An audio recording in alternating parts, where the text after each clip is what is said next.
রাসূলুল্লাহ সাল্লাল্লাহু আলাইহি ওয়াসাল্লাম বলেন, নারুকুম জুজউম মিন 70 জুজইম মিন নারি জাহান্নাম।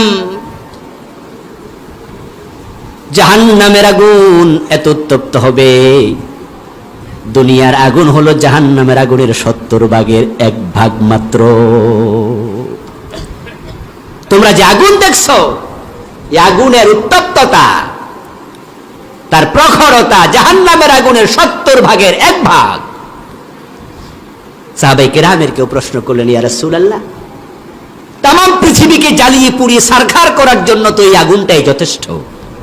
রাসূল বললেন, হ্যাঁ, আল্লাহ আরো 69 গুণ বেশি তাপ ওই জাহান্নামের আগুনকে দিয়েছেন, যেন কাফেরকে ভালো করে শাস্তি দিতে পারেন।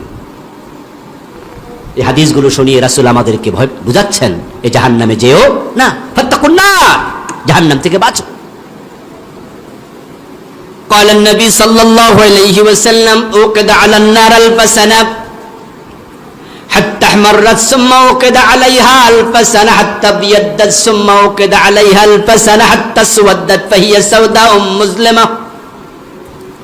আল্লাহর হাবিব বলেন, জাহান্নামের আগুনকে আল্লাহ তাআলা যখন বানালেন, বানানোর পরে 1000 বছর উত্তপ্ত করলেন, নিবালেন না, জ্বলতে থাকলো।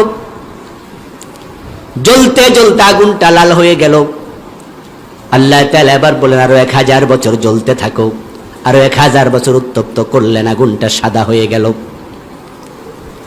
আল্লাহ তাআলা বললেন, আরো জ্বলো, আরো 1000 বছর লাগাতার জ্বলতে থাকলো, হাত্তা সুওয়াদ্দাত। এক পর্যায়ে জাহান্নামের আগুন জ্বলতে জ্বলতে এখন কালো হয়ে গেছে, ফাহিয়া সাউদাউম মুজলিমা। জাহান্নামের আগুন এখন নিকশ কালো। একসাথে 2 জনকে ফেললে শাস্তি পাবে, কিন্তু একজন আরেকজনকে দেখতেও পাবে না। ওই জাহান্নামের কালো আগুনের উপরে আল্লাহ ফুলসেরাত বানায়া দেবে, বানায়া বলবে, এটা পার হও। ওয়া ইম মিনকুম ইল্লা ওয়ারিদুহা ওয়া কানা আলা রাব্বিকা হাতমান মাকদিয়া। কোরআনের আয়াত আল্লাহ তাআলা বলছে, ওটা পার না হয়ে একজনও জান্নাতে যেতে পারবে না। আর যার ঈমান নাই, সে ফুলসেরাত পার হওয়ার কোনো সুযোগও